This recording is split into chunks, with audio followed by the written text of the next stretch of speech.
Hello, it is Ryan, and we could all use an extra bright spot in our day, couldn't we? Just to make up for things like sitting in traffic, doing the dishes, counting your steps, all the mundane stuff. That is why I'm such a big fan of Chumba Casino. Chumba Casino has all your favorite social casino-style games that you can play for free anytime, anywhere with daily bonuses. That should brighten your day a little.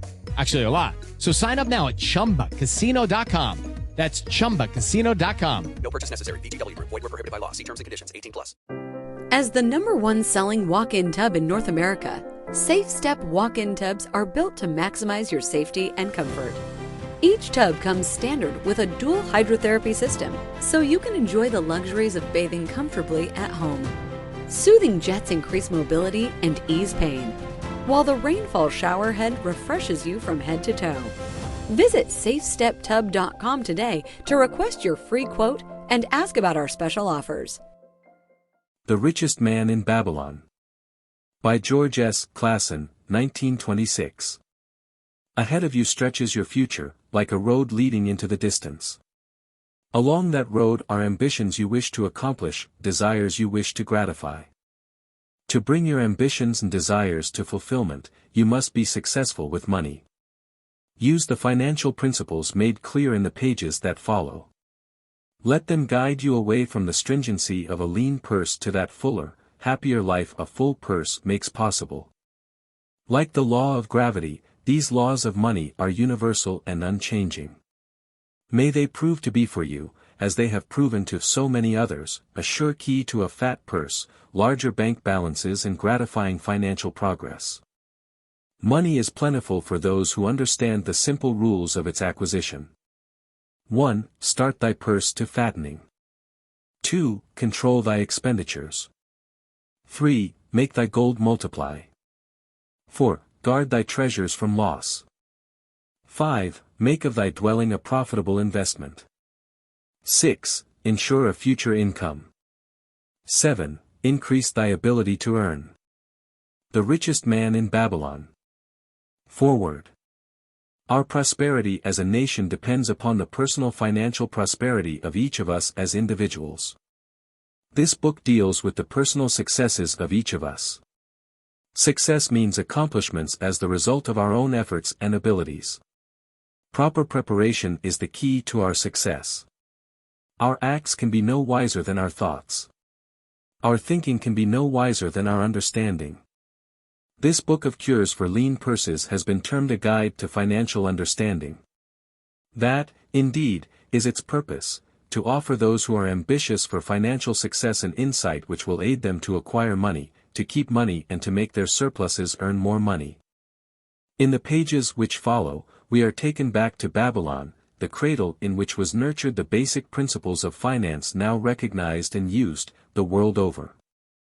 To new readers the author is happy to extend the wish that its pages may contain for them the same inspiration for growing bank accounts, greater financial successes and the solution of difficult personal financial problems so enthusiastically reported by readers from coast to coast. To the business executives who have distributed these tales in such generous quantities to friends, relatives, employees and associates, the author takes this opportunity to express his gratitude. No endorsement could be higher than that of practical men who appreciate its teachings because they, themselves, have worked up to important successes by applying the very principles it advocates. Babylon became the wealthiest city of the ancient world because its citizens were the richest people of their time. They appreciated the value of money. They practiced sound financial principles in acquiring money, keeping money and making their money earn more money. They provided for themselves what we all desire, incomes for the future. George S. Clason. The Richest Man in Babylon. The Man Who Desired Gold. Ban-Sur, the chariot builder of Babylon, was thoroughly discouraged. From his seat upon the low wall surrounding his property, he gazed sadly at his simple home and the open workshop in which stood a partially completed chariot. His wife frequently appeared at the open door. Her furtive glances in his direction reminded him that the meal bag was almost empty and he should be at work finishing the chariot, hammering and hewing, polishing and painting, stretching taut the leather over the wheel rims, preparing it for delivery so he could collect from his wealthy customer. Nevertheless, his fat, muscular body sat stolidly upon the wall. His slow mind was struggling patiently with a problem for which he could find no answer. The hot, tropical sun, so typical of this valley of the Euphrates, beat down upon him mercilessly. Beads of perspiration formed upon his brow and trickled down unnoticed to lose themselves in the hairy jungle on his chest. Beyond his home towered the high terraced walls surrounding the king's palace. Nearby, cleaving the blue heavens, was the painted tower of the Temple of Bel. In the shadow of such grandeur was his simple home and many others far less neat and well cared for. Babylon was like this, a mixture of grandeur and squalor, of dazzling wealth and direst poverty, crowded together without plan or system within the protecting walls of the city. Behind him, had he cared to turn and look, the noisy chariots of the rich jostled and crowded aside the sandaled tradesmen as well as the barefooted beggars.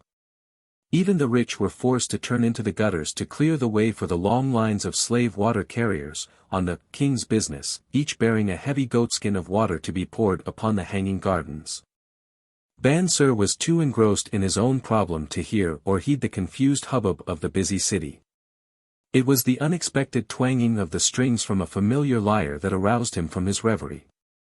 He turned and looked into the sensitive, smiling face of his best friend, Kabi, the musician. "May the gods bless thee with great liberality, my good friend," began Kabi with an elaborate salute. "Yet, it does appear they have already been so generous thou needest not to labor. I rejoice with thee in thy good fortune. More, I would even share it with thee. Pray, from thy purse which must be bulging else thou wouldst be busy in yon shop, extract but 2 humble shekels and lend them to me until after the nobleman's feast this night. Thou wilt not miss them ere they are returned." "If I did have 2 shekels, Bansir responded gloomily, "to no one could I lend them, not even to you, my best of friends, for they would be my fortune, my entire fortune." No one lends his entire fortune, not even to his best friend. "What?" exclaimed Kabi with genuine surprise. "Thou hast not 1 shekel in thy purse, yet sit like a statue upon a wall. Why not complete that chariot? How else canst thou provide for thy noble appetite? 'Tis not like thee, my friend. Where is thy endless energy? Doth something distress thee? Have the gods brought to thee troubles?" "A torment from the gods it must be," Bansir agreed. "It began with a dream, a senseless dream, in which I thought I was a man of means. From my belt hung a handsome purse, heavy with coins. There were shekels which I cast with careless freedom to the beggars, there were pieces of silver with which I did buy finery for my wife and whatever I did desire for myself, there were pieces of gold which made me feel assured of the future and unafraid to spend the silver. A glorious feeling of contentment was within me. You would not have known me for thy hard-working friend. Nor wouldst have known my wife, so free from wrinkles was her face and shining with happiness.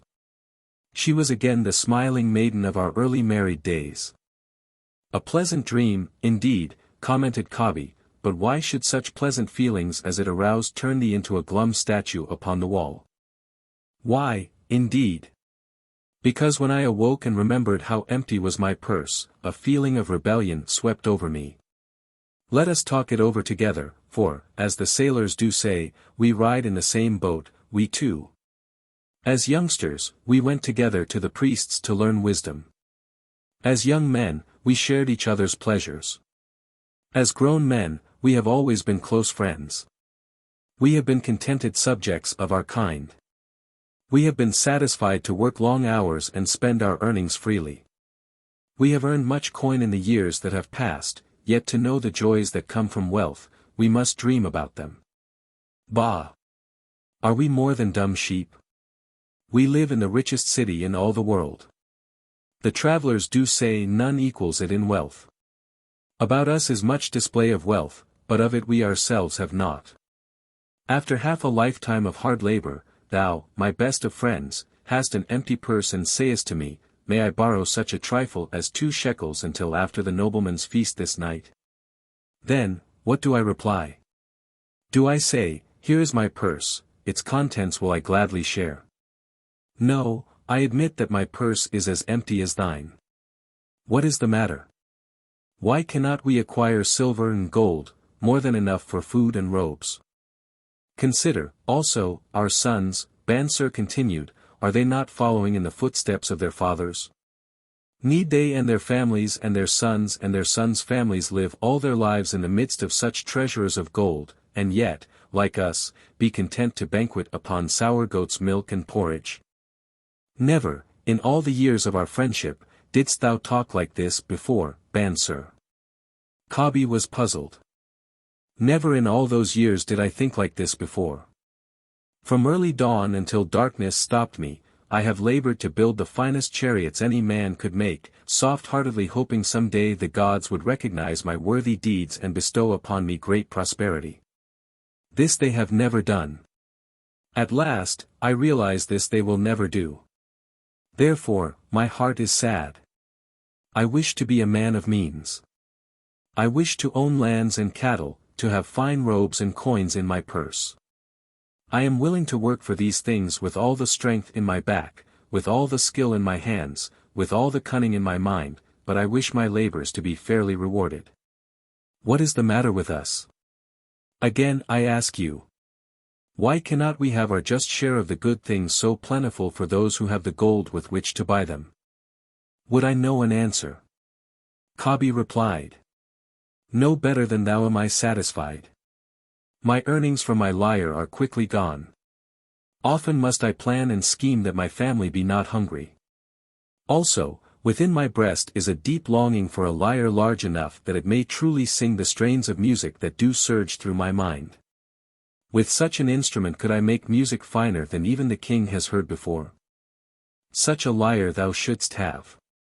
No man in all Babylon could make it sing more sweetly, could make it sing so sweetly, not only the king but the gods themselves would be delighted. But how mayest thou secure it while we both of us are as poor as the king's slaves?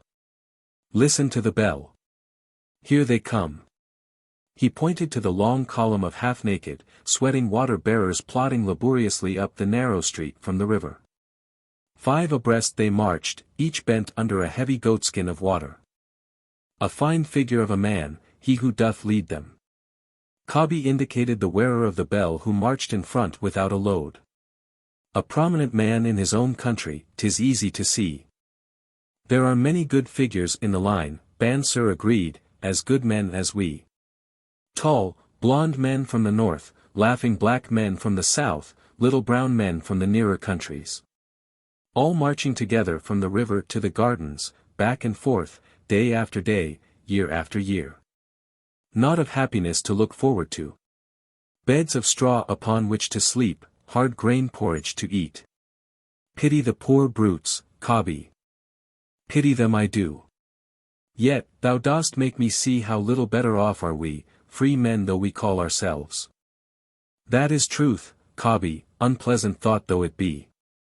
We do not wish to go on year after year living slavish lives. Working, working, working. Getting nowhere. Might we not find out how others acquire gold and do as they do? Kabi inquired. Perhaps there is some secret we might learn if we but sought from those who knew, replied Bansir thoughtfully. This very day, suggested Kabi, I did pass our old friend, Arkad, riding in his golden chariot. This I will say, he did not look over my humble head as many in his station might consider his right.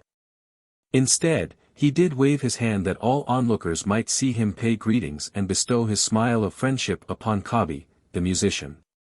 He is claimed to be the richest man in all Babylon, Bansir mused. So rich the king is said to seek his golden aid in affairs of the treasury, Kabi replied. So rich, Bansir interrupted, I fear if I should meet him in the darkness of the night, I should lay my hands upon his fat wallet. Nonsense, reproved Kabi, a man's wealth is not in the purse he carries. A fat purse quickly empties if there be no golden stream to refill it. Arkad has an income that constantly keeps his purse full, no matter how liberally he spends. Income, that is the thing, ejaculated Bansir. I wish an income that will keep flowing into my purse whether I sit upon the wall or travel to far lands. Arkad must know how a man can make an income for himself. Dost suppose it is something he could make clear to a mind as slow as mine? Methinks he did teach his knowledge to his son, no macer, Kabi responded. Did he not go to Nineveh and, so it is told at the inn, become, without aid from his father, one of the richest men in that city? Kabi, thou bringest to me a rare thought. A new light gleamed in Banser's eyes. It costs nothing to ask wise advice from a good friend, and Arkad was always that. Never mind though our purses be as empty as the falcon's nest of a year ago. Let that not detain us. We are weary of being without gold in the midst of plenty. We wish to become men of means. Come, let us go to Arkad and ask how we, also, may acquire incomes for ourselves. Thou speakest with true inspiration, Banser. Thou bringest to my mind a new understanding. Thou makest me to realize the reason why we have never found any measure of wealth. Looking for excitement? Chumba Casino is here. Play anytime, play anywhere. Play on the train, play at the store, play at home, play when you're bored. Play today for your chance to win and get daily bonuses when you log in. So what are you waiting for? Don't delay. Chumba Casino is free to play. Experience social gameplay like never before. Go to Chumba Casino right now to play hundreds of games, including online slots, bingo, Slingo, and more. Live the Chumba life at ChumbaCasino.com. No purchase necessary. VGW Group. Void where prohibited by law. 21 plus. Terms and conditions apply. You just realized your business needed to hire someone yesterday. How can you find amazing candidates fast? Easy. Just use Indeed.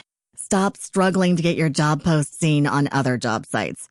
With Indeed sponsored jobs, your post jumps to the top of the page for your relevant candidates, so you can reach the people you want faster.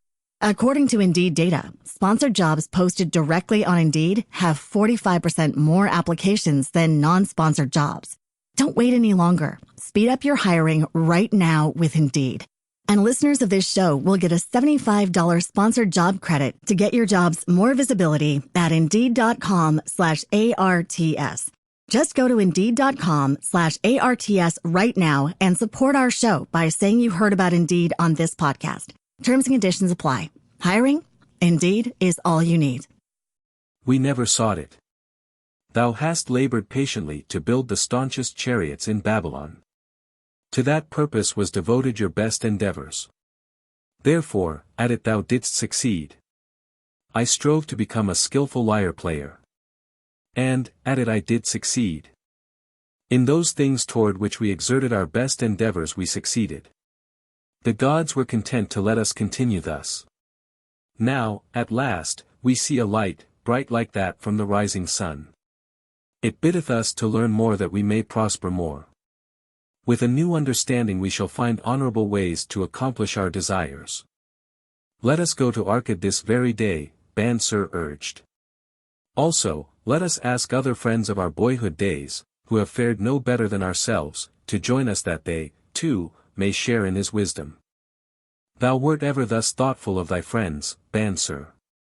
Therefore hast thou many friends. It shall be as thou sayest. We go this day and take them with us. The richest man in Babylon. In old Babylon there once lived a certain very rich man named Arkad. Far and wide he was famed for his great wealth. Also was he famed for his liberality. He was generous in his charities. He was generous with his family. He was liberal in his own expenses. But nevertheless each year his wealth increased more rapidly than he spent it. And there were certain friends of younger days who came to him and said, You, Arkad, are more fortunate than we. You have become the richest man in all Babylon while we struggle for existence. You can wear the finest garments and you can enjoy the rarest foods, while we must be content if we can clothe our families in raiment that is presentable and feed them as best we can. Yet, once we were equal. We studied under the same master. We played in the same games. And in neither the studies nor the games did you outshine us. And in the years since, you have been no more an honorable citizen than we. Nor have you worked harder or more faithfully, insofar as we can judge. Why, then, should a fickle fate single you out to enjoy all the good things of life and ignore us who are equally deserving? Thereupon Arcad remonstrated with them, saying, If you have not acquired more than a bare existence in the years since we were youths, it is because you either have failed to learn the laws that govern the building of wealth, or else you do not observe them. Fickle fate is a vicious goddess who brings no permanent good to anyone. On the contrary, she brings ruin to almost every man upon whom she showers unearned gold. She makes wanton spenders, who soon dissipate all they receive and are left beset by overwhelming appetites and desires they have not the ability to gratify. Yet others whom she favors become misers and hoard their wealth, fearing to spend what they have, knowing they do not possess the ability to replace it. They further are beset by fear of robbers and doom themselves to lives of emptiness and secret misery. Others there probably are, who can take unearned gold and add to it and continue to be happy and contented citizens. But so few are they, I know of them but by hearsay. Think you of the men who have inherited sudden wealth, and see if these things are not so. His friends admitted that of the men they knew who had inherited wealth these words were true, and they besought him to explain to them how he had become possessed of so much prosperity, so he continued. In my youth I looked about me and saw all the good things there were to bring happiness and contentment. And I realized that wealth increased the potency of all these. Wealth is a power. With wealth many things are possible. One may ornament the home with the richest of furnishings. One may sail the distant seas. One may feast on the delicacies of far lands. One may buy the ornaments of the gold worker and the stone polisher. One may even build mighty temples for the gods. One may do all these things and many others in which there is delight for the senses and gratification for the soul. And, when I realized all this, I decided to myself that I would claim my share of the good things of life. I would not be one of those who stand afar off, enviously watching others enjoy. I would not be content to clothe myself in the cheapest raiment that looked respectable. I would not be satisfied with the lot of a poor man. On the contrary, I would make myself a guest at this banquet of good things. Being, as you know, the son of a humble merchant, one of a large family with no hope of an inheritance, and not being endowed, as you have so frankly said, with superior powers or wisdom, I decided that if I was to achieve what I desired, time and study would be required. It is Ryan Seacrest here. There was a recent social media trend which consisted of flying on a plane with no music, no movies, no entertainment. But a better trend would be going to ChumbaCasino.com. It's like having a mini social casino in your pocket. Chumba Casino has over 100 online casino-style games, all absolutely free. It's the most fun you can have online and on a plane. So grab your free welcome bonus now at ChumbaCasino.com. Sponsored by Chumba Casino. No purchase necessary. VGW Group. Void where prohibited by law. 21 plus. Terms and conditions apply. As for time, all men have it in abundance. You, each of you, have let slip by sufficient time to have made yourselves wealthy. Yet, you admit, you have nothing to show except your good families, of which you can be justly proud. As for study, did not our wise teacher teach us that learning was of two kinds, the one kind being the things we learned and knew, and the other being the training that taught us how to find out what we did not know? Therefore did I decide to find out how one might accumulate wealth, and when I had found out, to make this my task and do it well.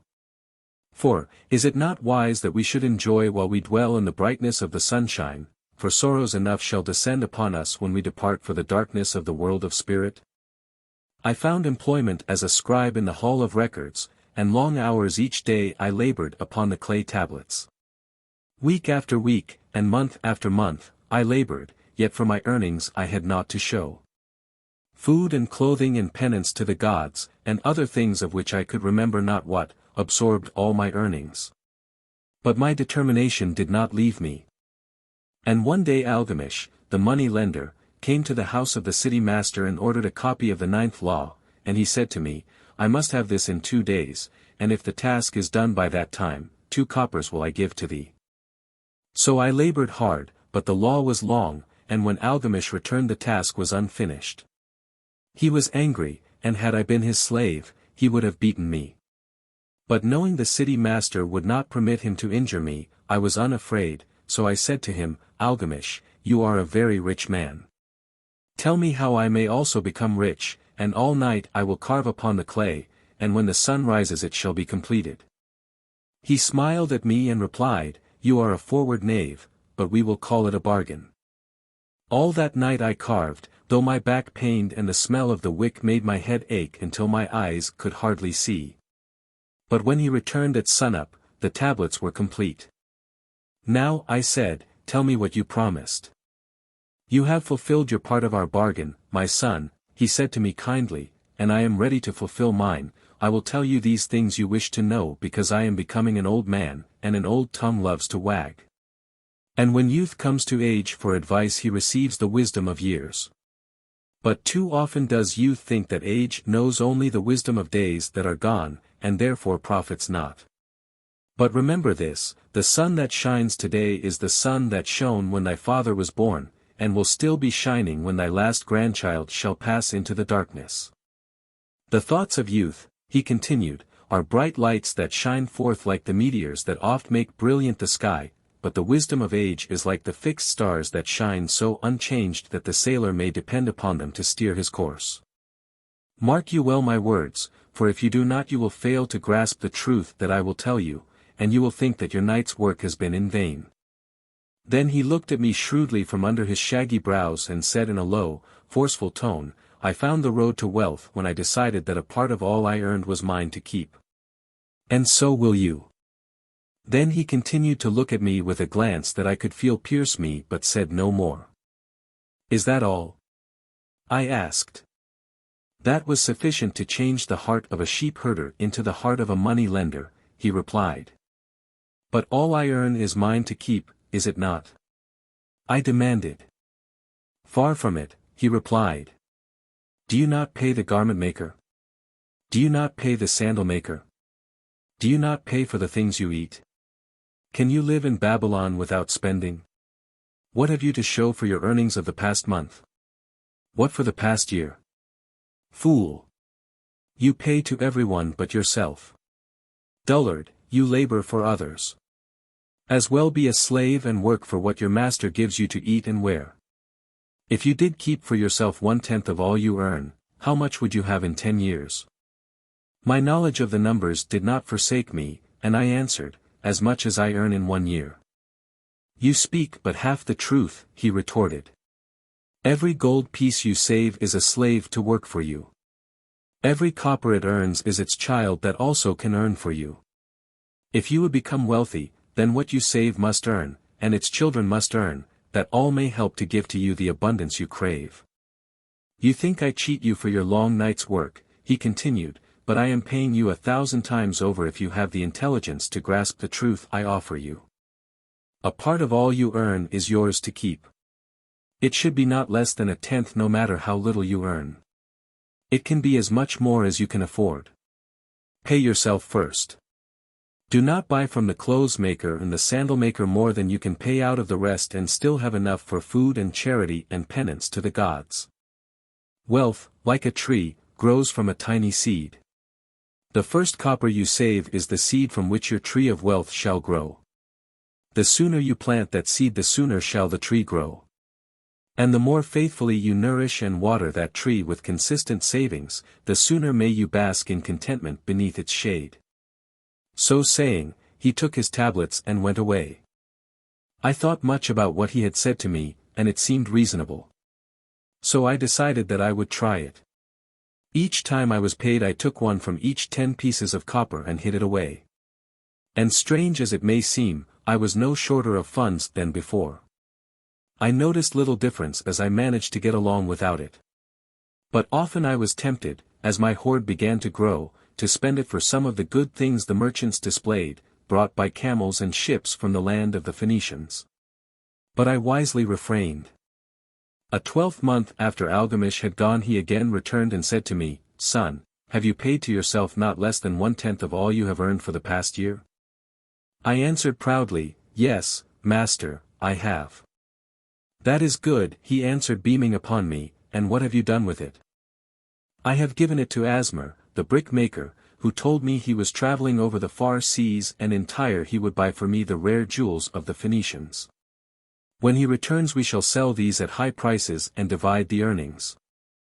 Every fool must learn, he growled, but why trust the knowledge of a brickmaker about jewels? Would you go to the bread maker to inquire about the stars?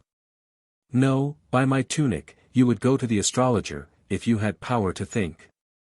Your savings are gone, youth, you have jerked your wealth tree up by the roots. But plant another. Try again. And next time if you would have advice about jewels, go to the jewel merchant. If you would know the truth about sheep, go to the herdsman. Advice is one thing that is freely given away, but watch that you take only what is worth having. He who takes advice about his savings from one who is inexperienced in such matters, shall pay with his savings proving the falsity of their opinions. Saying this, he went away. And it was as he said. For the Phoenicians are scoundrels and sold to Asmar worthless bits of glass that looked like gems. But as Algamish had bid me, I again saved each 10th copper, for I now had formed the habit and it was no longer difficult. Again, 12 months later, Algamish came to the room of the scribes and addressed me. What progress have you made since last I saw you? I have paid myself faithfully I replied, and my savings I have entrusted to Agar the shield maker, to buy bronze, and each 4th month he does pay me the rental. That is good. And what do you do with the rental? I do have a great feast with honey and fine wine and spiced cake. Also I have bought me a scarlet tunic. And some day I shall buy me a young ass upon which to ride. To which Algamish laughed, you do eat the children of your savings. Then how do you expect them to work for you? And how can they have children that will also work for you? First get thee an army of golden slaves and then many a rich banquet may you enjoy without regret. So saying he again went away. Nor did I again see him for 2 years, when he once more returned and his face was full of deep lines and his eyes drooped, for he was becoming a very old man and he said to me, Arcad, hast thou yet achieved the wealth thou dreamed of? And I answered, not yet all that I desire, but some I have and it earns more, and its earnings earn more. And do you still take the advice of brickmakers? About brick-making they give good advice, I retorted. Arcad, he continued, you have learned your lessons well. You first learned to live upon less than you could earn. Next you learned to seek advice from those who were competent through their own experiences to give it. And, lastly, you have learned to make gold work for you. You have taught yourself how to acquire money, how to keep it and how to use it. Therefore, you are competent for a responsible position. I am becoming an old man. My sons think only of spending and give no thought to earning. My interests are great and I fear too much for me to look after. If you will go to Nippur and look after my lands there, I shall make you my partner and you shall share in my estate. So I went to Nippur and took charge of his holdings, which were large. Ryan Seacrest here. When you have a busy schedule, it's important to maximize your downtime. One of the best ways to do that is by going to ChumbaCasino.com. Chumba Casino has all your favorite social casino games like spin slots, bingo, and solitaire that you can play for free for a chance to redeem some serious prizes.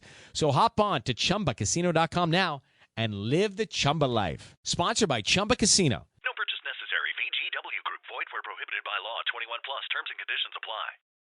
And because I was full of ambition and because I had mastered the 3 laws of successfully handling wealth, I was enabled to increase greatly the value of his properties.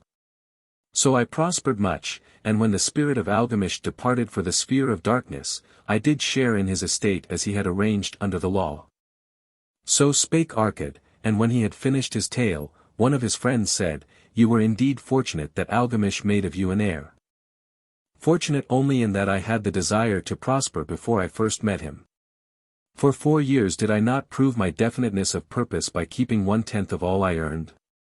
Would you call a fisherman lucky who for years so studied the habits of the fish that with each changing wind he could cast his nets about them? Opportunity is a haughty goddess who wastes no time with those who are unprepared. You had strong willpower to keep on after you lost your first year's savings. You are unusual in that way, spoke up another. Willpower, retorted Arcad. What nonsense! Do you think willpower gives a man the strength to lift a burden the camel cannot carry, or to draw a load the oxen cannot budge? Willpower is but the unflinching purpose to carry a task you set for yourself to fulfillment. If I set for myself a task, be it ever so trifling, I shall see it through. How else shall I have confidence in myself to do important things? Should I say to myself, for 100 days as I walk across the bridge into the city, I will pick from the road a pebble and cast it into the stream / I would do it if on the 7th day I passed by without remembering, I would not say to myself, tomorrow I will cast 2 pebbles which will do as well / instead, I would retrace my steps and cast the pebble. Nor on the 20th day would I say to myself, Arcad, this is useless. What does it avail you to cast a pebble every day? Throw in a handful and be done with it. No, I would not say that nor do it. When I set a task for myself, I complete it. Therefore, I am careful not to start difficult and impractical tasks, because I love leisure.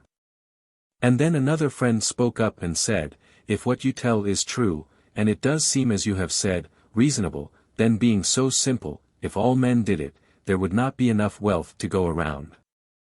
Wealth grows wherever men exert energy, Arcad replied. If a rich man builds him a new palace, is the gold he pays out gone? No, the brickmaker has part of it and the laborer has part of it and the artist has part of it. And everyone who labors upon the house has part of it. Yet when the palace is completed, is it not worth all it cost? And is the ground upon which it stands not worth more because it is there? And is the ground that adjoins it not worth more because it is mere? Wealth grows in magic ways. No man can prophesy the limit of it. Have not the Phoenicians built great cities on barren coasts with the wealth that comes from their ships of commerce on the seas? What then do you advise us to do that we also may become rich? Asked still another of his friends. The years have passed and we are no longer young men and we have nothing put by. I advise that you take the wisdom of Algamish and say to yourselves, a part of all I earn is mine to keep. Say it in the morning when you first arise. Say it at noon. Say it at night. Say it each hour of every day. Say it to yourself until the words stand out like letters of fire across the sky. Impress yourself with the idea. Fill yourself with the thought, then take whatever portion seems wise. Let it be not less than 1/10 and lay it by. Arrange your other expenditures to do this if necessary. But lay by that portion first. Soon you will realize what a rich feeling it is to own a treasure upon which you alone have claim.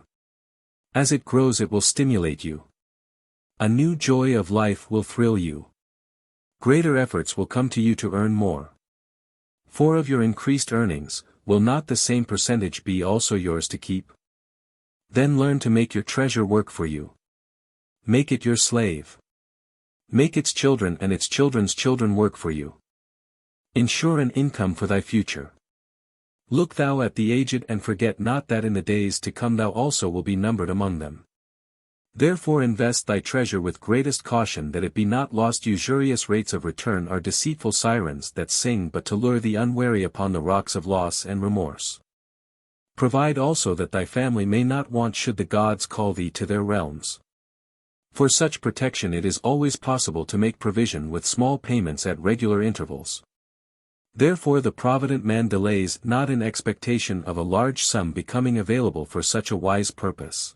How to have fun anytime, anywhere. Step 1. Go to ChumbaCasino.com. ChumbaCasino.com. Got it. Step 2. Collect your welcome bonus. Come to Papa welcome bonus. Step 3. Play hundreds of casino-style games for free. That's a lot of games. All for free? Step 4. Unleash your excitement. Woohoo! Chumba Casino has been delivering thrills for over a decade. So claim your free welcome bonus now and live the Chumba life. Visit ChumbaCasino.com. No purchase necessary. VGW Group. Void where prohibited by law. 21 plus. Terms and conditions apply. Counsel with wise men. Seek the advice of men whose daily work is handling money. Let them save you from such an error as I myself made in entrusting my money to the judgment of Asmar, the brickmaker. A small return and a safe one is far more desirable than risk. Enjoy life while you are here. Do not overstrain or try to save too much. If 1/10 of all you earn is as much as you can comfortably keep, be content to keep this portion. Live otherwise according to your income and let not yourself get niggardly and afraid to spend. Life is good and life is rich with things worthwhile and things to enjoy. His friends thanked him and went away. Some were silent because they had no imagination and could not understand. Some were sarcastic because they thought that one so rich should divide with old friends and not so fortunate. But some had in their eyes a new light. They realized that Algamish had come back each time to the room of the scribes because he was watching a man work his way out of darkness into light. When that man had found the light, a place awaited him. No one could fill that place until he had for himself worked out his own understanding, until he was ready for opportunity. These latter were the ones, who, in the following years, frequently revisited Arcad, who received them gladly. He counseled with them and gave them freely of his wisdom as men of broad experience are always glad to do. And he assisted them in so investing their savings that it would bring in a good interest with safety and would neither be lost nor entangled in investments that paid no dividends. The turning point in these men's lives came upon that day when they realized the truth that had come from Algamish to Arcad and from Arcad to them. A part of all you earn is yours to keep. 7 cures for a lean purse. The glory of Babylon endures. Down through the ages its reputation comes to us as the richest of cities, its treasures as fabulous. Yet it was not always so. The riches of Babylon were the results of the wisdom of its people. They first had to learn how to become wealthy. When the good king, Sargon, returned to Babylon after defeating his enemies, the Elamites, he was confronted with a serious situation. The royal chancellor explained it to the king thus. After many years of great prosperity brought to our people because your majesty built the great irrigation canals and the mighty temples of the gods, now that these works are completed the people seem unable to support themselves. The laborers are without employment. The merchants have few customers. The farmers are unable to sell their produce. The people have not enough gold to buy food. But where has all the gold gone that we spent for these great improvements? Demanded the king. It has found its way, I fear / responded the chancellor, into the possession of a few very rich men of our city. It filtered through the fingers of most of our people as quickly as the goat's milk goes through the strainer. Now that the stream of gold has ceased to flow, most of our people have nothing to show for their earnings. The king was thoughtful for some time. Then he asked, why should so few men be able to acquire all the gold? Because they know how, replied the chancellor. One may not condemn a man for succeeding because he knows how. Neither may one with justice take away from a man what he has fairly earned, to give to men of less ability. But why, demanded the king, should not all the people learn how to accumulate gold and therefore become themselves rich and prosperous? Quite possible, your excellency. But who can teach them? Certainly not the priests, because they know naught of money-making. Who knows best in all our city how to become wealthy? Chancellor, asked the king. Thy question answers itself, your majesty. Who has amassed the greatest wealth in Babylon? Well said, my able chancellor. It is Arcad. He is the richest man in Babylon. Bring him before me on the morrow. Upon the following day, as the king had decreed, Arcad appeared before him, straight and sprightly despite his 80 years and 10. Arcad, spoke the king, is it true thou art the richest man in Babylon? So it is reported, your majesty, and no man disputes it. How becamest thou so wealthy? By taking advantage of opportunities available to all citizens of our good city. Thou hadst nothing to start with. Only a great desire for wealth. Besides this, nothing. Arcad, continued the king, our city is in a very unhappy state because a few men know how to acquire wealth and therefore monopolize it, while the mass of our citizens lack the knowledge of how to keep any part of the gold they receive. It is my desire that Babylon be the wealthiest city in the world. Therefore, it must be a city of many wealthy men. Therefore, we must teach all the people how to acquire riches. Tell me, Arcad, is mere any secret to acquiring wealth? Can it be taught? It is practical, your majesty. That which one man knows can be taught to others. The king's eyes glowed. Arkad, thou speakest the words I wish to hear. Wilt thou lend thyself to this great cause? Wilt thou teach thy knowledge to a school for teachers each of whom shall teach others until there are enough trained to teach these truths to every worthy subject in my domain? Arkad bowed and said, I am thy humble servant to command. Whatever knowledge I possess will I gladly give for the betterment of my fellow men and the glory of my king. Let your good chancellor arrange for me a class of 100 men, and I will teach to them those 7 cures which did fatten my purse, man which mere was none leaner in all Babylon. A fortnight later, in compliance with the king's command, the chosen 100 assembled in the great hall of the Temple of Learning, seated upon colorful rings in a semicircle. Arkad sat beside a small taboret upon which smoked a sacred lamp sending forth a strange and pleasing odor. Behold, the richest man in Babylon, whispered a student, nudging his neighbor as Arkad arose. He is but a man even as the rest of us. As a dutiful subject of our great king, Arkad began, I stand before you in his service. Because once I was a poor youth who did greatly desire gold, and because I found knowledge that enabled me to acquire it, he asks that I impart unto you my knowledge. I started my fortune in the humblest way. I had no advantage not enjoyed as fully by you and every citizen in Babylon.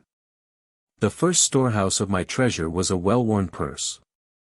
I loathed its useless emptiness. I desired that it be round and full, clinking with the sound of gold. Therefore, I sought every remedy for a lean purse. I found 7. To you, who are assembled before me, shall I explain the 7 cures for a lean purse which I do recommend to all men who desire much gold. Each day for 7 days will I explain to you one of the 7 remedies. Listen attentively to the knowledge that I will impart. Debate it with me. Discuss it among yourselves. Learn these lessons thoroughly, that ye may also plant in your own purse the seed of wealth.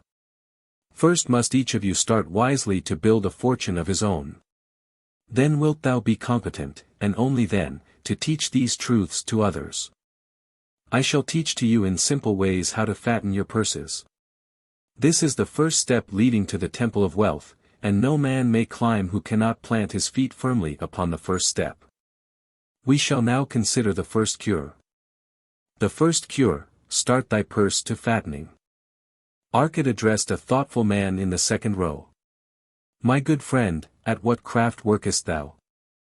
I, replied the man, am a scribe and carve records upon the clay tablets. Even at such labor did I myself earn my first coppers. Therefore, thou hast the same opportunity to build a fortune. He spoke to a florid-faced man, farther back. Pray tell also what dost thou to earn thy bread? I, responded this man, am a meat butcher. I do buy the goats the farmers raise and kill them and sell the meat to the housewives and the hides to the sandal makers. Because thou dost also labor and earn, thou hast every advantage to succeed that I did possess. In this way did Arkad proceed to find out how each man labored to earn his living.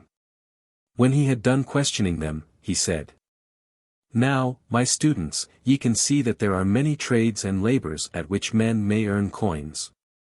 Each of the ways of earning is a stream of gold from which the worker doth divert by his labors a portion to his own purse.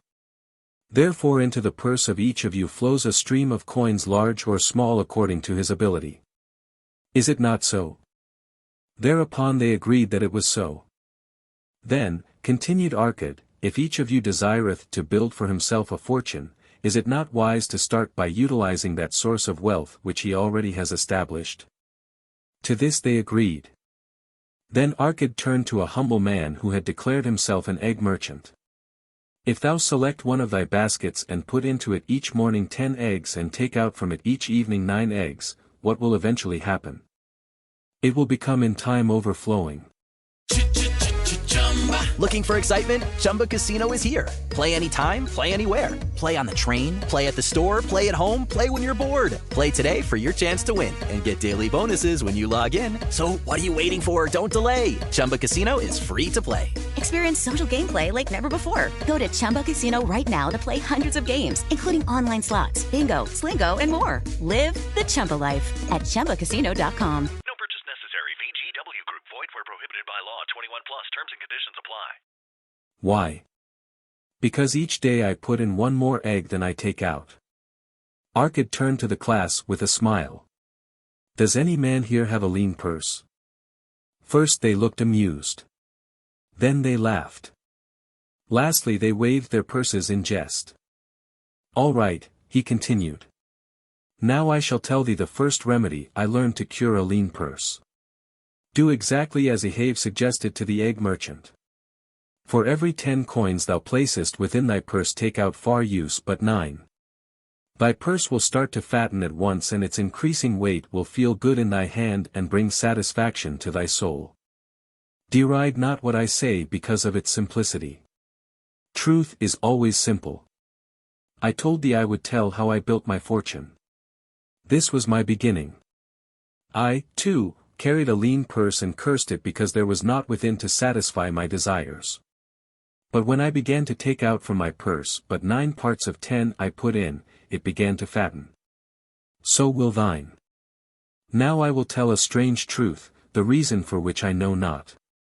When I ceased to pay out more than 9/10 of my earnings, I managed to get along just as well.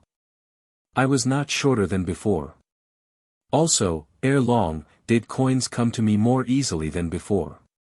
Surely it is a law of the gods that unto him who keepeth and spendeth not a certain part of all his earnings, shall gold come more easily.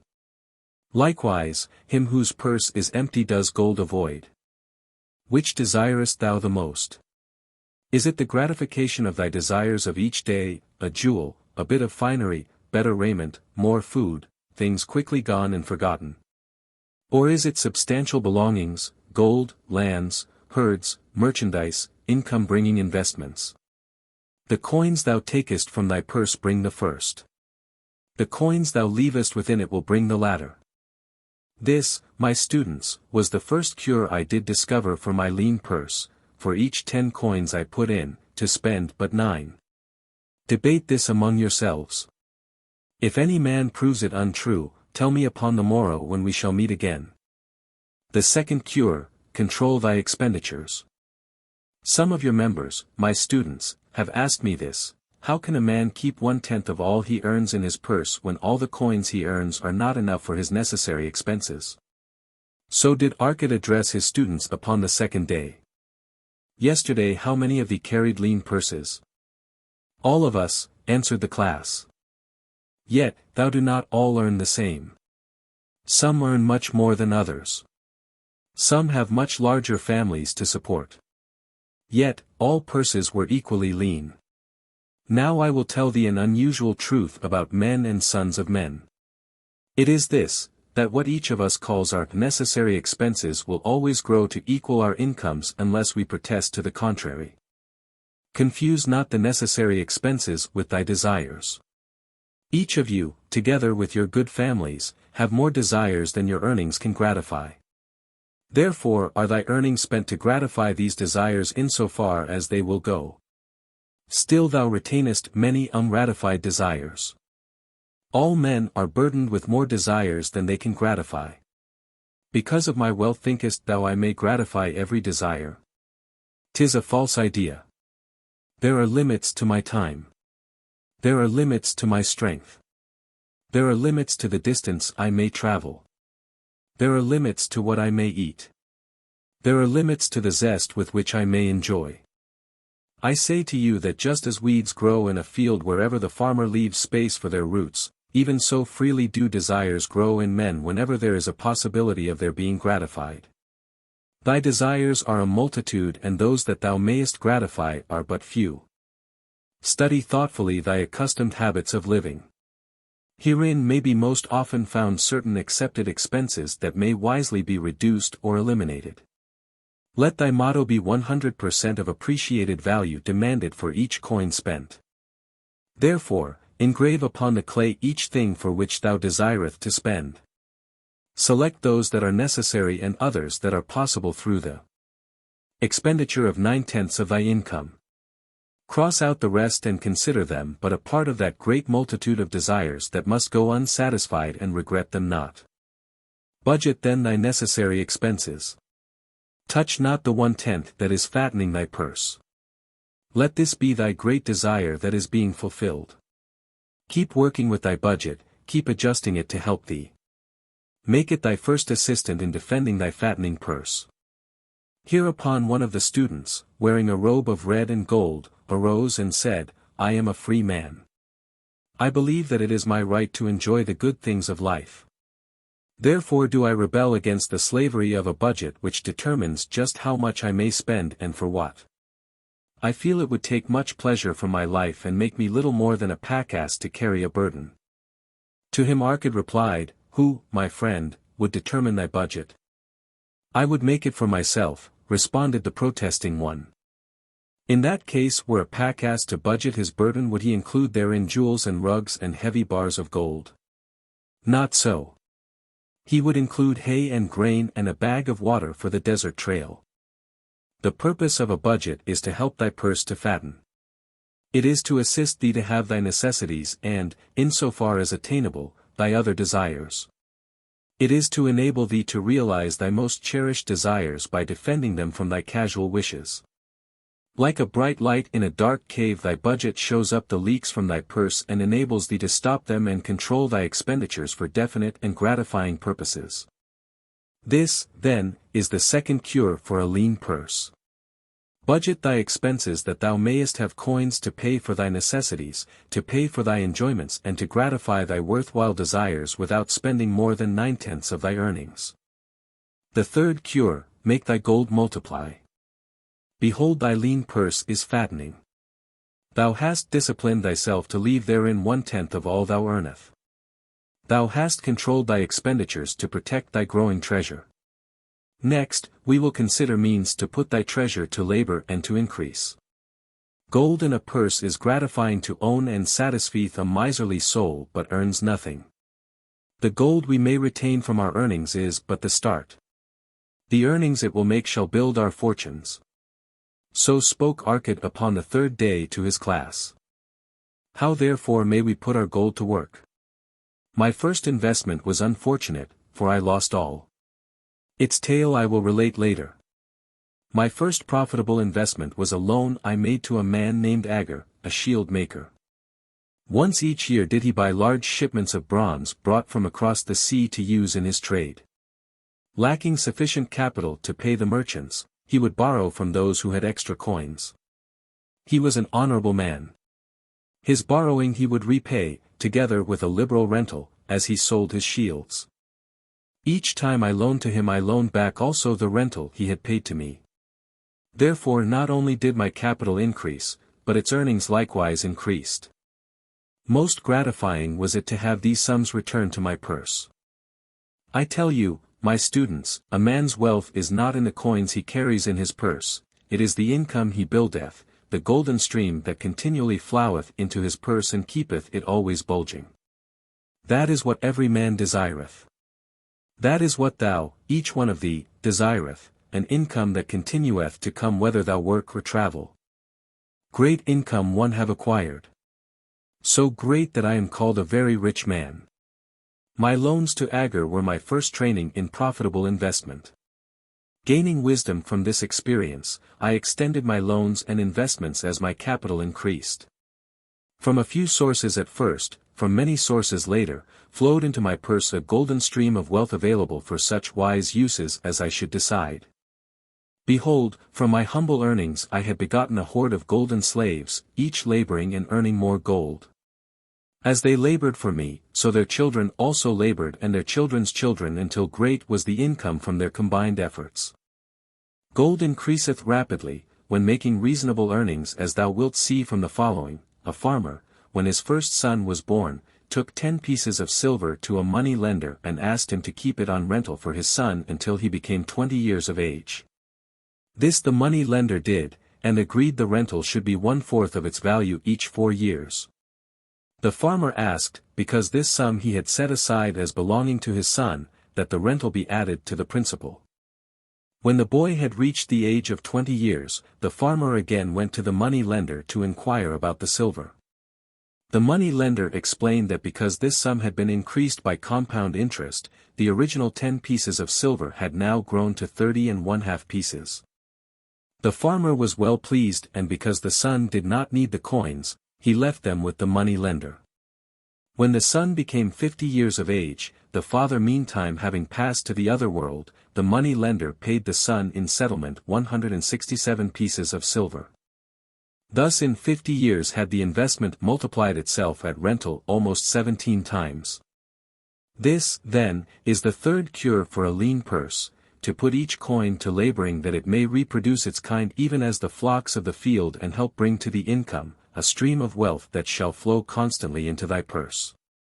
The fourth cure, guard thy treasures from loss. Misfortune loves a shining mark. Gold in a man's purse must be guarded with firmness, else it be lost. Thus it is wise that we must first secure small amounts and learn to protect them before the gods entrust us with larger. So spoke Arcad upon the 4th day to his class. Every owner of gold is tempted by opportunities whereby it would seem that he could make large sums by its investment in most plausible projects. Often friends and relatives are eagerly entering such investment and urge him to follow. The first sound principle of investment is security for thy principal. Is it wise to be intrigued by larger earnings when thy principal may be lost? I say not. The penalty of risk is probable loss. Study carefully, before parting with thy treasure, each assurance that it may be safely reclaimed. Be not misled by thine own romantic desires to make wealth rapidly. Before thou loan it to any man, assure thyself of his ability to repay and his reputation for doing so, that thou mayest not unwittingly be making him a present of thy hard-earned treasure. Before thou entrust it as an investment in any field, acquaint thyself with the dangers which may beset it. My own first investment was a tragedy to me at the time. The guarded savings of a year I did entrust to a brickmaker, named Asmer, who was traveling over the far seas, and in Tyre agreed to buy for me the rare jewels of the Phoenicians. These we would sell upon his return and divide the profits. The Phoenicians were scoundrels and sold him bits of glass. My treasure was lost. Today, my training would show to me at once the folly of entrusting a brickmaker to buy jewels. Therefore, do I advise thee from the wisdom of my experiences, be not too confident of thine own wisdom in entrusting thy treasures to the possible pitfalls of investments. Better by far to consult the wisdom of those experienced in handling money for profit. Such advice is freely given for the asking and may readily possess a value equal in gold to the sum thou considerest investing. In truth, such is its actual value if it save thee from loss.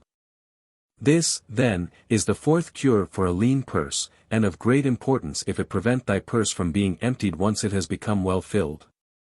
Guard thy treasure from loss by investing only where thy principal is safe, where it may be reclaimed if desirable, and where thou wilt not fail to collect a fair rental. Consult with wise men. Secure the advice of those experienced in the profitable handling of gold. Let their wisdom protect thy treasure from unsafe investments. The fifth cure, make of thy dwelling a profitable investment. If a man setteth aside 9 parts of his earnings upon which to live and enjoy life, and if any part of this 9 parts he can turn into a profitable investment without detriment to his well-being, then so much faster will his treasures grow. So spake Arcad to his class at their 5th lesson. All too many of our men of Babylon do raise their families in unseemly quarters. They do pay to exacting landlords liberal rentals for rooms where their wives have not a spot to raise the blooms that gladden a woman's heart, and their children have no place to play their games except in the unclean alleys. No man's family can fully enjoy life unless they do have a plot of ground wherein children can play in the clean earth, and where the wife may raise not only blossoms but good rich herbs to feed her family. To a man's heart it brings gladness to eat the figs from his own trees and the grapes of his own vines. To own his own domicile and to have it a place he is proud to care for, putteth confidence in his heart and greater effort behind all his endeavors. Therefore, do I recommend that every man own the roof that sheltereth him and his. Nor is it beyond the ability of any well-intentioned man to own his home. Hath not our great king so widely extended the walls of Babylon that within them much land is now unused and may be purchased at sums most reasonable? Also I say to you, my students, that the money lenders gladly consider the desires of men who seek homes and land for their families. Readily may thou borrow to pay the brickmaker and the builder for such commendable purposes, if thou can show a reasonable portion of the necessary sum which thou thyself hath provided for the purpose. Step into the world of power, loyalty, and luck. I'm gonna make him an offer he can't refuse. With family, cannolis, and spins mean everything. Now, you wanna get mixed up in the family business. Introducing The Godfather at ChumbaCasino.com. Test your luck in the shadowy world of The Godfather slot. Someday, I will call upon you to do a service for me. Play The Godfather, now at ChumbaCasino.com. Welcome to the family. No purchase necessary. VGW Group. Void where prohibited by law. 21 plus. Terms and conditions apply. Then when the house be built, thou canst pay the money lender with the same regularity as thou didst pay the landlord. Because each payment will reduce thy indebtedness to the money lender, a few years will satisfy his loan. Then will thy heart be glad because thou wilt own in thy own right a valuable property and thy only cost will be the king's taxes. Also wilt thy good wife go more often to the river to wash thy robes, that each time returning she may bring a goatskin of water to pour upon the growing things. Thus come many blessings to the man who owneth his own house. And greatly will it reduce his cost of living, making available more of his earnings for pleasures and the gratification of his desires. This, then, is the fifth cure for a lean purse: own thy own home. The sixth cure: ensure a future income. The life of every man proceedeth from his childhood to his old age. This is the path of life and no man may deviate from it unless the gods call him prematurely to the world beyond. Therefore do I say that it behoves a man to make preparation for a suitable income in the days to come, when he is no longer young, and to make preparations for his family should he be no longer with them to comfort and support them. This lesson shall instruct thee in providing a full purse when time has made thee less able to learn. So Arcad addressed his class upon the sixth day. The man who, because of his understanding of the laws of wealth, acquireth a growing surplus, should give thought to those future days. He should plan certain investments or provisions that may endure safely for many years yet will be available when the time arrives which he has so wisely anticipated. There are diverse ways by which a man may provide with safety for his future. He may provide a hiding place and there bury a secret treasure. Yet, no matter with what skill it be hidden, it may nevertheless become the loot of thieves. For this reason I recommend not this plan. A man may buy houses or lands for this purpose. If wisely chosen as to their usefulness and value in the future, they are permanent in their value and their earnings or their sale will provide well for his purpose. A man may loan a small sum to the money lender and increase it at regular periods. The rental which the money lender adds to this will largely add to its increase. I do know a sandal maker, named Anson, who explained to me not long ago that each week for 8 years he had deposited with his money lender 2 pieces of silver. The money lender had but recently given him an accounting over which he greatly rejoiced. The total of his small deposits with their rental at the customary rate of 1/4 their value for each 4 years, had now become 1,040 pieces of silver. I did gladly encourage him further by demonstrating to him with my knowledge of the numbers that in 12 years more, if he would keep his regular deposits of but 2 pieces of silver each week, the money lender would then owe him 4,000 pieces of silver, a worthy competence for the rest of his life. Surely, when such a small payment made with regularity doth produce such profitable results, no man can afford not to ensure a treasure for his old age and the protection of his family, no matter how prosperous his business and his investments may be. I would that I might say more about this. In my mind rests a belief that some day wise-thinking men will devise a plan to ensure against death whereby many men pay in but a trifling sum regularly, the aggregate making a handsome sum for the family of each member who passeth to the beyond. This do I see as something desirable and which I could highly recommend. But today it is not possible because it must reach beyond the life of any man or any partnership to operate. It must be as stable as the king's throne. Some day do I feel that such a plan shall come to pass and be a great blessing to many men, because even the first small payment will make available a snug fortune for the family of a member should he pass on. But because we live in our own day and not in the days which are to come, must we take advantage of those means and ways of accomplishing our purposes. Therefore do I recommend to all men, that they, by wise and well thought out methods, do provide against a lean purse in their mature years. For a lean purse to a man no longer able to earn or to a family without its head is a sore tragedy. This, then, is the sixth cure for a lean purse. Provide in advance for the needs of thy growing age and the protection of thy family. The seventh cure, increase thy ability to earn. This day do I speak to thee, my students, of one of the most vital remedies for a lean purse. Yet, I will talk not of gold but of yourselves, of the men beneath the robes of many colors who do sit before me. I will talk to you of those things within the minds and lives of men which do work for or against their success. So did Arcad address his class upon the seventh day. Not long ago came to me a young man seeking to borrow. When I questioned him the cause of his necessity, he complained that his earnings were insufficient to pay his expenses. Thereupon I explained to him, this being the case, he was a poor customer for the money lender, as he possessed no surplus earning capacity to repay the loan. What you need, young man, I told him, is to earn more coins. What dost thou to increase thy capacity to earn? All that I can do, he replied. 6 times within 2 moons have I approached my master to request my pay be increased, but without success. No man can go oftener than that. We may smile at his simplicity, yet he did possess one of the vital requirements to increase his earnings. Within him was a strong desire to earn more, a proper and commendable desire. Preceding accomplishment must be desire. Thy desires must be strong and definite. General desires are but weak longings. For a man to wish to be rich is of little purpose. For a man to desire 5 pieces of gold is a tangible desire which he can press to fulfillment. After he has backed his desire for 5 pieces of gold with strength of purpose to secure it, next he can find similar ways to obtain 10 pieces and then 20 pieces and later 1,000 pieces and, behold, he has become wealthy. In learning to secure his one definite small desire, he hath trained himself to secure a larger one. This is the process by which wealth is accumulated, first in small sums, then in larger ones as a man learns and becomes more capable. Desires must be simple and definite. They defeat their own purpose should they be too many, too confusing or beyond a man's training to accomplish. As a man perfecteth himself in his calling, even so doth his ability to earn increase. In those days when I was a humble scribe carving upon the clay for a few coppers each day, I observed that other workers did more than I and were paid more.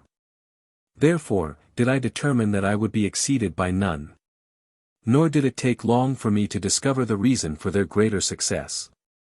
More interest in my work, more concentration upon my task, more persistence in my effort, and, behold, few men could carve more tablets in a day than I.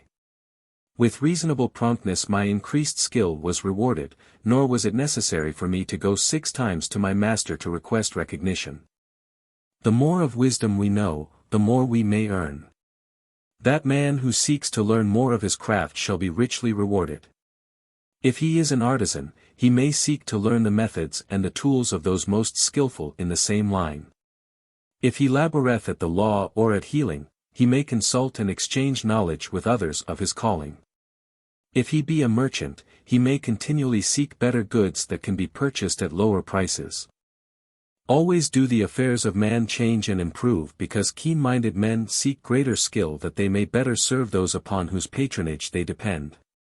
Therefore, I urge all men to be in the front rank of progress and not to stand still, lest they be left behind.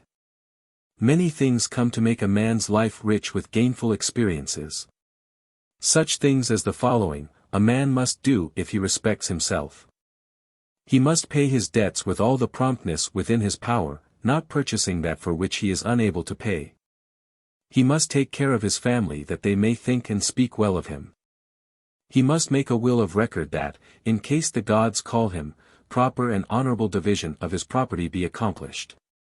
He must have compassion upon those who are injured and smitten by misfortune and aid them within reasonable limits. He must do deeds of thoughtfulness to those dear to him. Thus the seventh and last remedy for a lean purse is to cultivate thy own powers, to study and become wiser, to become more skillful, to so act as to respect thyself. Thereby shalt thou acquire confidence in thyself to achieve thy carefully considered desires.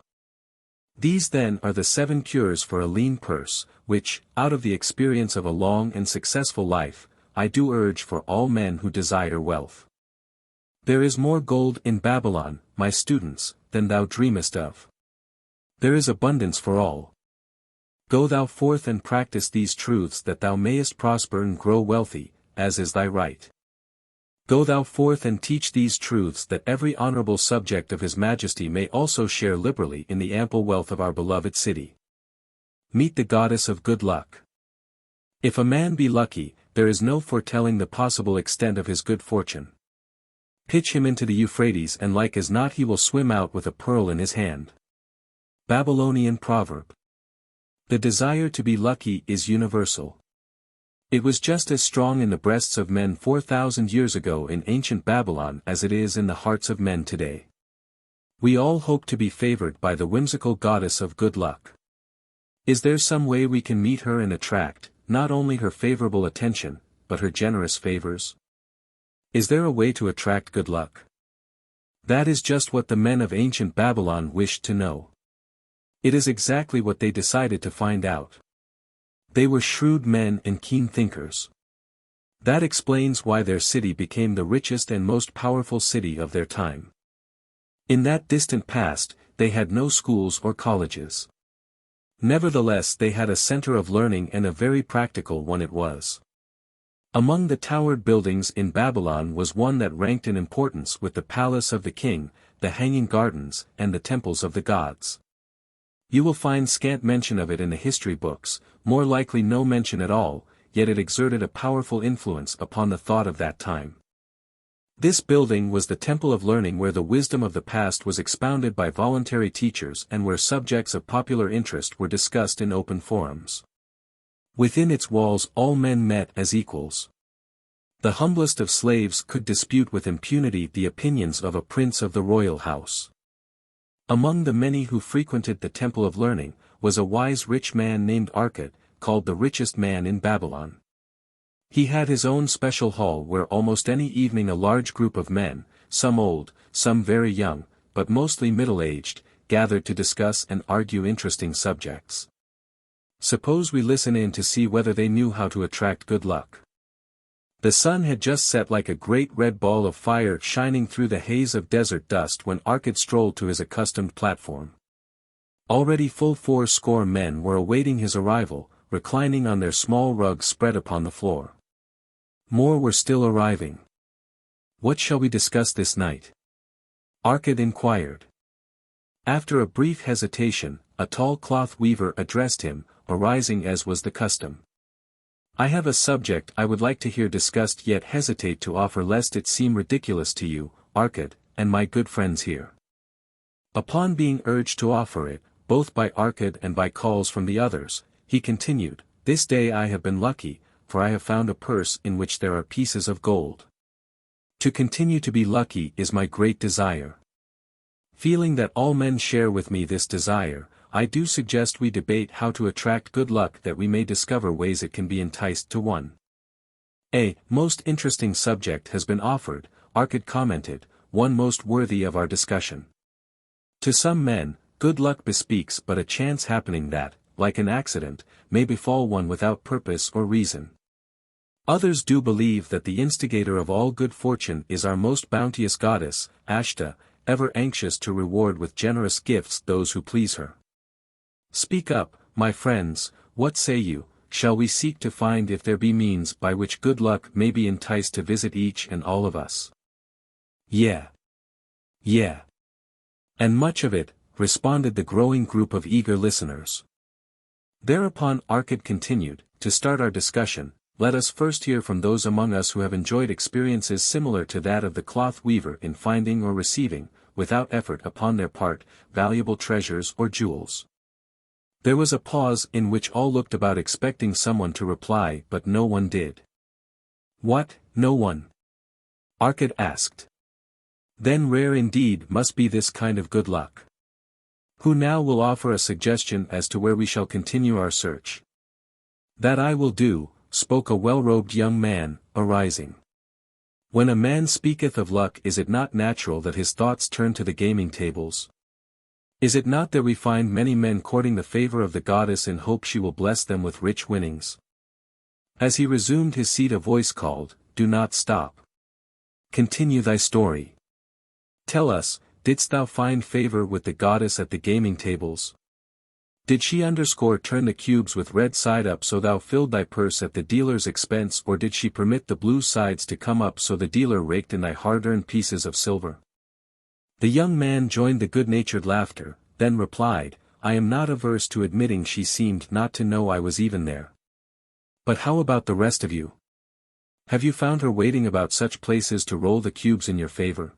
It is Ryan Seacrest here. There was a recent social media trend which consisted of flying on a plane with no music, no movies, no entertainment. But a better trend would be going to ChumbaCasino.com. It's like having a mini social casino in your pocket. Chumba Casino has over 100 online casino-style games, all absolutely free. It's the most fun you can have online and on a plane. So grab your free welcome bonus now at ChumbaCasino.com. Sponsored by Chumba Casino. No purchase necessary. VGW Group. Void where prohibited by law. 21 plus. Terms and conditions apply. We are eager to hear as well as to learn. A wise start, broke in Arkad. We meet here to consider all sides of each question. To ignore the gaming table would be to overlook an instinct common to most men, the love of taking a chance with a small amount of silver in the hope of winning much gold. That doth remind me of the races but yesterday, called out another listener. If the goddess frequents the gaming tables, certainly she dost not overlook the races where the gilded chariots and the foaming horses offer far more excitement. Tell us honestly, Arkad, didst she whisper to you to place your bet upon those grey horses from Nineveh yesterday? I was standing just behind thee and could scarce believe my ears when I heard thee place thy bet upon the greys. Thou knowest as well as any of us that no team in all Assyria can beat our beloved bays in a fair race. Didst the goddess whisper in thy ear to bet upon the greys because at the last turn the inside black would stumble and so interfere with our bays that the greys would win the race and score an unearned victory? Arkad smiled indulgently at the banter. What reason have we to feel the good goddess would take that much interest in any man's bet upon a horse race? To me she is a goddess of love and dignity whose pleasure it is to aid those who are in need and to reward those who are deserving. I look to find her, not at the gaming tables or the races where men lose more gold than they win, but in other places where the doings of men are more worthwhile and more worthy of reward. In tilling the soil, in honest trading, in all of man's occupations, there is opportunity to make a profit upon his efforts and his transactions. Perhaps not all the time will he be rewarded because sometimes his judgment may be faulty, and other times the winds and the weather may defeat his efforts. Yet, if he persists, he may usually expect to realize his profit. This is so because the chances of profit are always in his favor. But, when a man playeth the games, the situation is reversed, for the chances of profit are always against him and always in favor of the gamekeeper. The game is so arranged that it will always favor the keeper. It is his business at which he plans to make a liberal profit for himself from the coins bet by the players. Few players realize how certain are the gamekeeper's profits and how uncertain are their own chances to win. For example, let us consider wagers placed upon the cube. Each time it is cast we bet which side will be uppermost. If it be the red side, the game master pays to us 4 times our bet. But if any other of the 5 sides come uppermost, we lose our bet. Thus the figures show that for each cast we have 5 chances to lose, but because the red pays 4 for 1, we have 4 chances to win. In a night's play the game master can expect to keep for his profit 1/5 of all the coins wagered. Can a man expect to win more than occasionally against odds so arranged that he should lose 1/5 of all his bets? Yet some men do win large sums at times, volunteered one of the listeners. Quite so, they do, Arkad continued. Realizing this, the question comes to me whether money secured in such ways brings permanent value to those who are thus lucky. Among my acquaintances are many of the successful men of Babylon, yet among them I am unable to name a single one who started his success from such a source. You who are gathered here tonight know many more of our substantial citizens. To me it would be of much interest to learn how many of our successful citizens can credit the gaming tables with their start to success. Suppose each of you tell of those you know. What say you? After a prolonged silence, a wag ventured, wouldst thy inquiry include the gamekeepers? If you think of no one else, Arkad responded. If not one of you can think of anyone else, then how about yourselves? Are there any consistent winners with us who hesitate to advise such a source for their incomes? His challenge was answered by a series of groans from the rear taken up and spread amid much laughter. It would seem we are not seeking good luck in such places as the goddess frequents, he continued, therefore let us explore other fields. We have not found it in picking up lost wallets. Neither have we found it haunting the gaming tables. As to the races, I must confess to have lost far more coins there than I have ever won. Now, suppose we consider our trades and businesses. Is it not natural if we conclude a profitable transaction to consider it not good luck but a just reward for our efforts? I am inclined to think we may be overlooking the gifts of the goddess. Perhaps she really does assist us when we do not appreciate her generosity. Who can suggest further discussion? Thereupon an elderly merchant arose, smoothing his genteel white robe. With thy permission, most honorable Arkad and my friends, I offer a suggestion. If, as you have said, we take credit to our own industry and ability for our business success, why not consider the successes we almost enjoyed but which escaped us, happenings which would have been most profitable? They would have been rare examples of good luck if they had actually happened. Because they were not brought to fulfillment we cannot consider them as our just rewards. Surely many men here have such experiences to relate. Here is a wise approach, Arkad approved. Who among you have had good luck within your grasp only to see it escape? Many hands were raised, among them that of the merchant. Arkad motioned to him to speak. As you suggested this approach, we should like to hear first from you. I will gladly relate a tale, he resumed, that doth illustrate how closely, unto a man good luck may approach and how blindly he may permit it to escape, much to his loss and later regret. Many years ago, when I was a young man, just married and well started to earning, my rather did come one day and urge most strongly that I enter upon an investment. The son of one of his good friends had taken notice of a barren tract of land not far beyond the outer walls of our city. It lay high above the canal where no water could reach it. The son of my father's friend devised a plan to purchase this land, build 3 large water wheels that could be operated by oxen and thereby raise the life-giving waters to the fertile soil. This accomplished, he planned to divide it into small tracts and sell to the residents of the city for herb patches.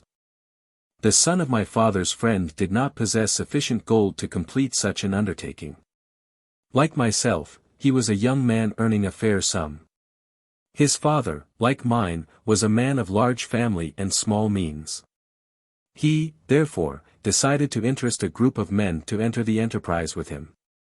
The group was to comprise 12, each of whom must be a money earner and agree to pay 1/10 of his earnings into the enterprise until the land was made ready for sale. All would then share justly in the profits in proportion to their investment. Thou, my son, bespoke my father unto me, art now in thy young manhood. It is my deep desire that thou begin the building of a valuable estate for thyself that thou mayest become respected among men. I desire to see thou profit from a knowledge of the thoughtless mistakes of thy father. This do I most ardently desire, my father, I replied. Then, this do I advise. Do what I should have done at thy age. From thy earnings keep out 1/10 to put into favorable investments. With this 1/10 of thy earnings and what it will also earn, thou canst, before thou art my age, accumulate for thyself a valuable estate. Thy words are words of wisdom, my father. Greatly do I desire riches. Yet there are many uses to which my earnings are called. Therefore, do I hesitate to do as thou dost advise. I am young. There is plenty of time. So I thought at thy age, yet behold, many years have passed and I have not yet made the beginning. We live in a different age, my father. I shall avoid thy mistakes. Opportunity stands before thee, my son. It is offering a chance that may lead to wealth. I beg of thee, do not delay. Go upon the morrow to the son of my friend and bargain with him to pay 10% of thy earnings into this investment. Go promptly upon the morrow. Opportunity waits for no man. Today it is here, soon it is gone. Therefore, delay not. In spite of the advice of my father, I did hesitate. There were beautiful new robes just brought by the tradesmen from the east, robes of such richness and beauty my good wife and I felt we must each possess one. Should I agree to pay 1/10 of my earnings into the enterprise, we must deprive ourselves of these and other pleasures we dearly desired. I delayed making a decision until it was too late, much to my subsequent regret. The enterprise did prove to be more profitable than any man had prophesied. This is my tale, showing how I did permit good luck to escape. In this tale we see how good luck waits to come to that man who accepts opportunity, commented a swarthy man of the desert. To the building of an estate there must always be the beginning. That start may be a few pieces of gold or silver which a man diverts from his earnings to his first investment. I, myself, am the owner of many herds. The start of my herds I did begin when I was a mere boy and did purchase with 1 piece of silver a young calf. This, being the beginning of my wealth, was of great importance to me. To take his first start to building an estate is as good luck as can come to any man. With all men, that first step, which changes them from men who earn from their own labor to men who draw dividends from the earnings of their gold, is important. Some, fortunately, take it when young and thereby outstrip in financial success those who do take it later or those unfortunate men, like the father of this merchant, who never take it. Had our friend, the merchant, taken this step in his early manhood and this opportunity came to him, this day he would be blessed with much more of this world's goods. Should the good luck of our friend, the cloth weaver, cause him to take such a step at this time, it will indeed be but the beginning of much greater good fortune. Thank you. I like to speak, also. A stranger from another country arose. I am a Syrian. Not so well do I speak your tongue. I wish to call this friend, the merchant, a name. Maybe you think it not polite, this name. Yet I wish to call him that. But, alas, I not know your word for it. If I do call it in Syrian, you will not understand. Therefore, please some good gentleman, tell me that right name you call man who puts off doing those things that mighty good for him. Procrastinator, called a voice. That's him, shouted the Syrian, waving his hands excitedly, he accepts not opportunity when she comes. He waits. He says I have much business right now. By and by I talk to you. Opportunity, she will not wait for such slow fellow. She thinks if a man desires to be lucky he will step quick. Any man who not step quick when opportunity comes, he big procrastinator like our friend, this merchant. The merchant arose and bowed good-naturedly in response to the laughter.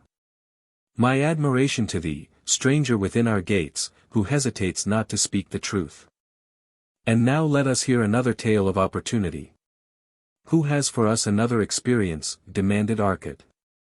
I have, responded a red-robed man of middle age. I am a buyer of animals, mostly camels and horses. Sometimes I do also buy the sheep and goats. The tale I am about to relate will tell truthfully how opportunity came one night when I did least expect it. Perhaps for this reason I did let it escape. Of this you shall be the judge. Returning to the city one evening after a disheartening 10 days' journey in search of camels, I was much angered to find the gates of the city closed and locked. While my slave spread our tent for the night, which we looked to spend with little food and no water, I was approached by an elderly farmer who, like ourselves, found himself locked outside. "Honored sir," he addressed me, "from thy appearance, I do judge thee to be a buyer. If this be so, much would I like to sell to thee the most excellent flock of sheep just driven up. Alas, my good wife lies very sick with the fever. I must return with all haste. Buy thou my sheep that I and my slaves may mount our camels and travel back without delay." So dark it was that I could not see his flock, but from the bleating I did know it must be large. Having wasted 10 days searching for camels I could not find, I was glad to bargain with him. In his anxiety, he did set a most reasonable price. I accepted, well knowing my slaves could drive the flock through the city gates in the morning and sell at a substantial profit.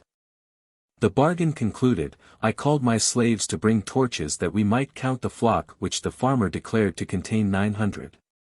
I shall not burden you, my friends, with a description of our difficulty in attempting to count so many thirsty, restless, milling sheep.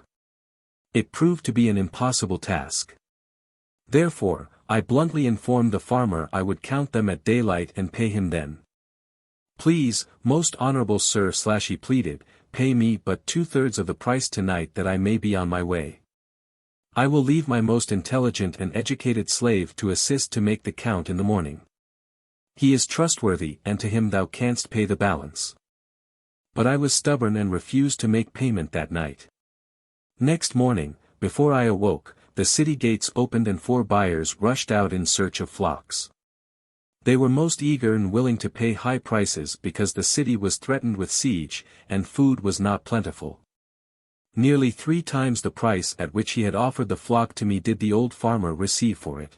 Step into the world of power, loyalty, and luck. I'm gonna make him an offer he can't refuse. With family, cannolis, and spins mean everything. Now, you wanna get mixed up in the family business. Introducing The Godfather at ChumbaCasino.com. Test your luck in the shadowy world of The Godfather slot. Someday, I will call upon you to do a service for me. Play The Godfather now at ChumbaCasino.com. Welcome to the family. No purchase necessary. VGW Group. Void where prohibited by law. 21 plus. Terms and conditions apply.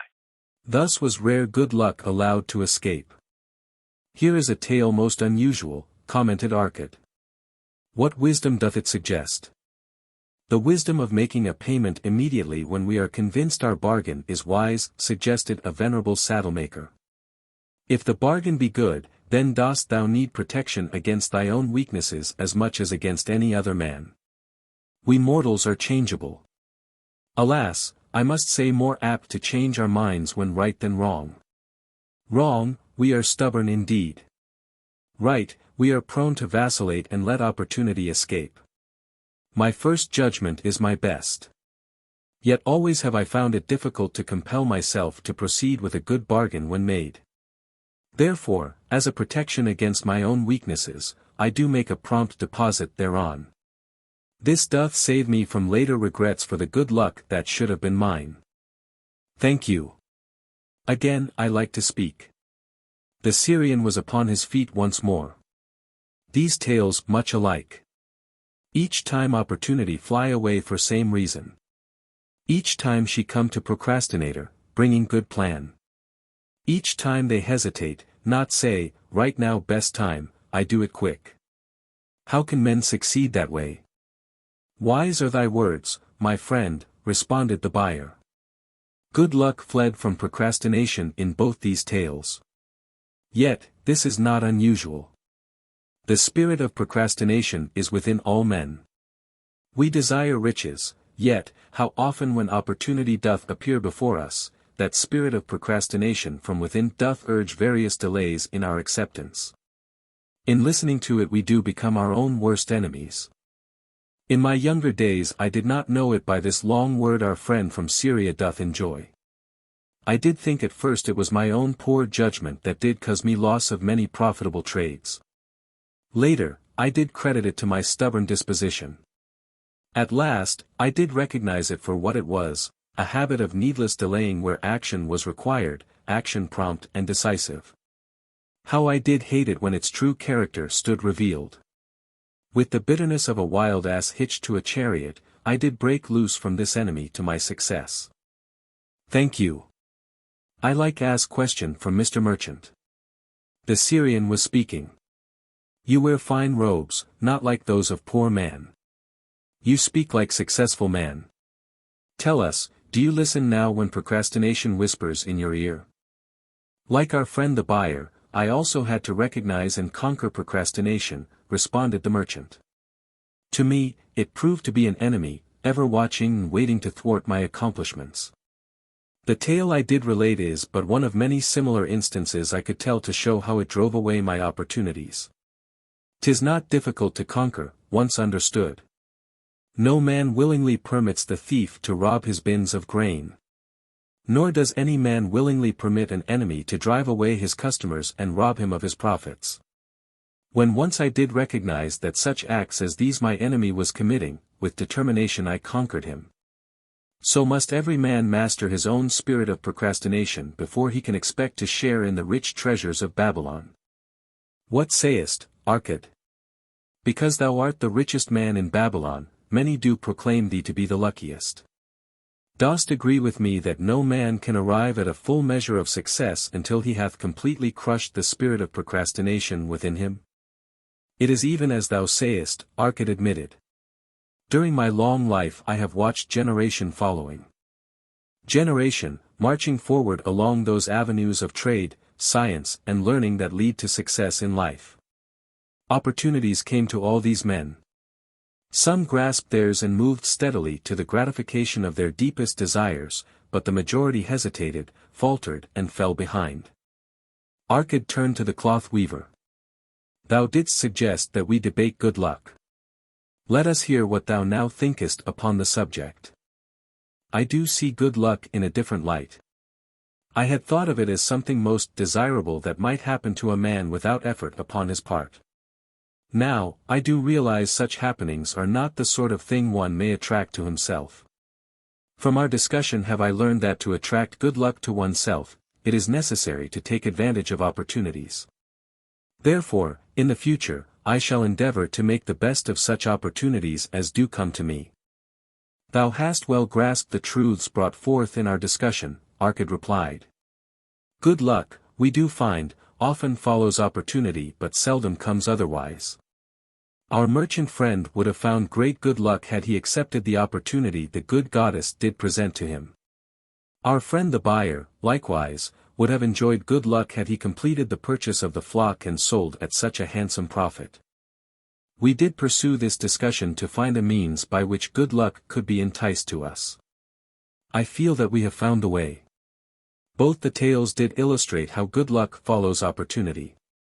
Herein lies a truth that many similar tales of good luck, won or lost, could not change. The truth is this: good luck can be enticed by accepting opportunity. Those eager to grasp opportunities for their betterment, do attract the interest of the good goddess. She is ever anxious to aid those who please her. Men of action please her best.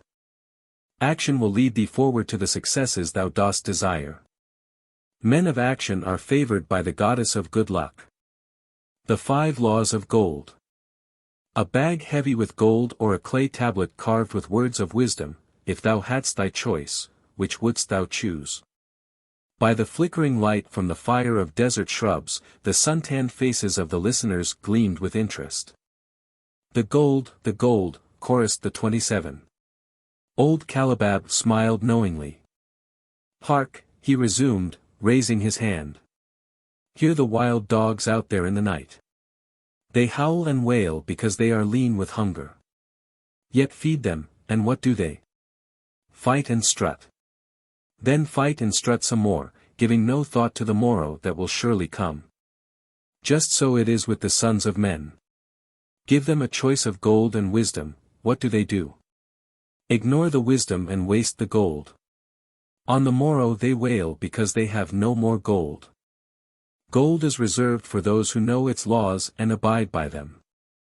Calabab drew his white robe close about his lean legs, for a cool night wind was blowing.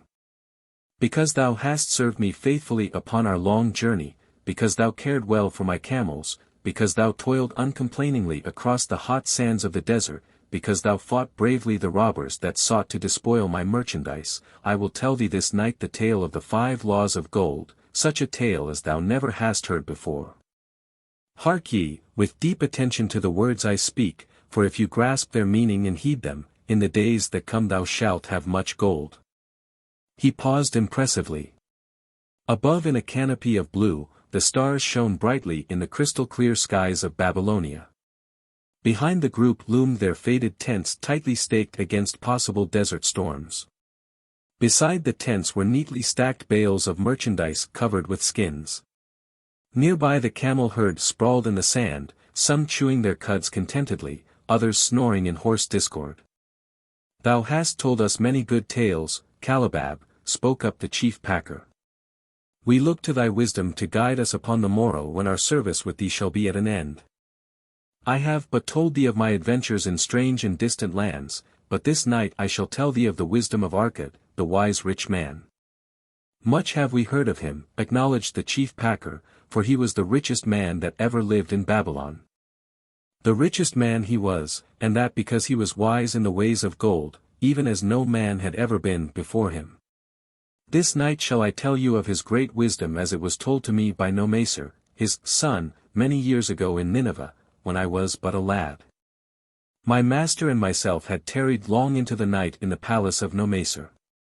I had helped my master bring great bundles of fine rugs, each one to be tried by Nomacer until his choice of colors was satisfied.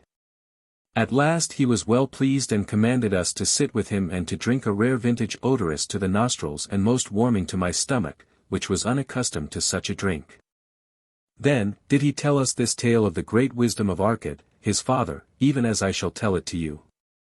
In Babylon it is the custom, as you know, that the sons of wealthy fathers live with their parents in expectation of inheriting the estate. Arkad did not approve of this custom. Therefore, when Nomacer reached the man's estate, he sent for the young man and addressed him. My son, it is my desire that thou succeed to my estate. Thou must, however, first prove that thou art capable of wisely handling it. Therefore, I wish that thou go out into the world and show thy ability both to acquire gold and to make thyself respected among men. To start thee well, I will give thee 2 things of which I, myself, was denied when I started as a poor youth to build up a fortune. Step into the world of power, loyalty, and luck. I'm gonna make him an offer he can't refuse. With family, cannolis, and spins mean everything. Now, you wanna get mixed up in the family business. Introducing The Godfather at ChumbaCasino.com. Test your luck in the shadowy world of The Godfather slot. Someday, I will call upon you to do a service for me. Play The Godfather now at ChumbaCasino.com. Welcome to the family. No purchase necessary. VGW Group. Void where prohibited by law. 21 plus. Terms and conditions apply. First, I give thee this bag of gold. If thou use it wisely, it will be the basis of thy future success. Second, I give thee this clay tablet upon which is carved the 5 laws of gold. If thou dost but interpret them in thy own acts, they shall bring thee competence and security. 10 years from this day come thou back to the house of thy father and give account of thyself. If thou prove worthy, I will then make thee the heir to my estate. Otherwise, I will give it to the priests that they may barter for my soul the kind consideration of the gods. So Nomacer went forth to make his own way, taking his bag of gold, the clay tablet carefully wrapped in silken cloth, his slave and the horses upon which they rode. The 10 years passed, and Nomacer, as he had agreed, returned to the house of his father who provided a great feast in his honor, to which he invited many friends and relatives. After the feast was over, the father and mother mounted their throne-like seats at one side of the great hall, and Nomacer stood before them to give an account of himself as he had promised his father. It was evening. The room was hazy with smoke from the wicks of the oil lamps that but dimly lighted it. Slaves in white woven jackets and tunics fanned the humid air rhythmically with long-stemmed palm leaves. A stately dignity colored the scene. The wife of Nomacer and his 2 young sons, with friends and other members of the family, sat upon rugs behind him, eager listeners. My father, he began deferentially, I bow before thy wisdom. 10 years ago when I stood at the gates of manhood, thou bade me go forth and become a man among men, instead of remaining a vassal to thy fortune. Thou gave me liberally of thy gold. Thou gave me liberally of thy wisdom. Of the gold, alas! I must admit of a disastrous handling. It fled, indeed, from my inexperienced hands even as a wild hare flees at the first opportunity from the youth who captures it. The father smiled indulgently. Continue, my son, thy tale interests me in all its details. I decided to go to Nineveh, as it was a growing city, believing that I might find there opportunities. I joined a caravan and among its members made numerous friends. 2 well-spoken men who had a most beautiful white horse as fleet as the wind were among these. As we journeyed, they told me in confidence that in Nineveh was a wealthy man who owned a horse so swift that it had never been beaten. Its owner believed that no horse living could run with greater speed. Therefore, would he wager any sum however large that his horse could outspeed any horse in all Babylonia. Compared to their horse, so my friend said, it was but a lumbering ass that could be beaten with ease. They offered, as a great favor, to permit me to join them in a wager. I was quite carried away with the plan. Our horse was badly beaten and I lost much of my gold. The father laughed. Later, I discovered that this was a deceitful plan of these men and they constantly journeyed with caravans seeking victims. You see, the man in Nineveh was their partner and shared with them the bets he won. This shrewd deceit taught me my first lesson in looking out for myself. I was soon to learn another, equally bitter. In the caravan was another young man with whom I became quite friendly. He was the son of wealthy parents and, like myself, journeying to Nineveh to find a suitable location.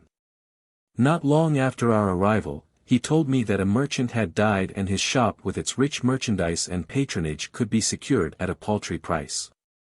Saying that we would be equal partners but first he must return to Babylon to secure his gold, he prevailed upon me to purchase the stock with my gold, agreeing that his would be used later to carry on our venture. He long delayed the trip to Babylon, proving in the meantime to be an unwise buyer and a foolish spender. I finally put him out, but not before the business had deteriorated to where we had only unsaleable goods and no gold to buy other goods. I sacrificed what was left to an Israelite for a pitiful sum. Soon there followed, I tell you, my father, bitter days. I sought employment and found it not, for I was without trade or training that would enable me to earn. I sold my horses. I sold my slave. I sold my extra robes that I might have food and a place to sleep, but each day grim want crouched closer. But in those bitter days, I remembered thy confidence in me, my father. Thou hadst sent me forth to become a man, and this I was determined to accomplish. The mother buried her face and wept softly. At this time, I bethought me of the table thou had given to me upon which thou had carved the 5 laws of gold. Step into the world of power, loyalty, and luck. I'm gonna make him an offer he can't refuse. With family, cannolis, and spins mean everything. Now, you wanna get mixed up in the family business. Introducing The Godfather at ChumbaCasino.com. Test your luck in the shadowy world of The Godfather slot. Someday, I will call upon you to do a service for me. Play The Godfather now at ChumbaCasino.com. Welcome to the family. No purchase necessary. VGW Group. Void where prohibited by law. 21 plus. Terms and conditions apply. Thereupon, I read most carefully thy words of wisdom, and realized that had I but sought wisdom first, my gold would not have been lost to me. I learned by heart each law and determined that, when once more the goddess of good fortune smiled upon me, I would be guided by the wisdom of age and not by the inexperience of youth. For the benefit of you who are seated here this night, I will read the wisdom of my father as engraved upon the clay tablet which he gave to me 10 years ago. The 5 laws of gold. Gold cometh gladly and in increasing quantity to any man who will put by not less than 1/10 or his earnings to create an estate for his future and that or his family. Gold laboureth diligently and contentedly for the wise owner who finds for it profitable employment, multiplying even as the flocks of the field. Gold clingeth to the protection of the cautious owner who invests it under the advice of men wise in its handling. Gold slippeth away from the man who invests it in businesses or purposes with which he is not familiar or which are not approved by those skilled in its keep. Gold flees the man who would force it to impossible earnings or who followeth the alluring advice of tricksters and schemers or who trusts it to his own inexperience and romantic desires in investment. These are the 5 laws of gold as written by my father. I do proclaim them as of greater value than gold itself, as I will show by the continuance of my tale. He again faced his father. I have told thee of the depth of poverty and despair to which my inexperience brought me. However, there is no chain of disasters that will not come to an end. Mine came when I secured employment managing a crew of slaves working upon the new outer wall of the city. Profiting from my knowledge of the first law of gold, I saved a copper from my first earnings, adding to it at every opportunity until I had a piece of silver.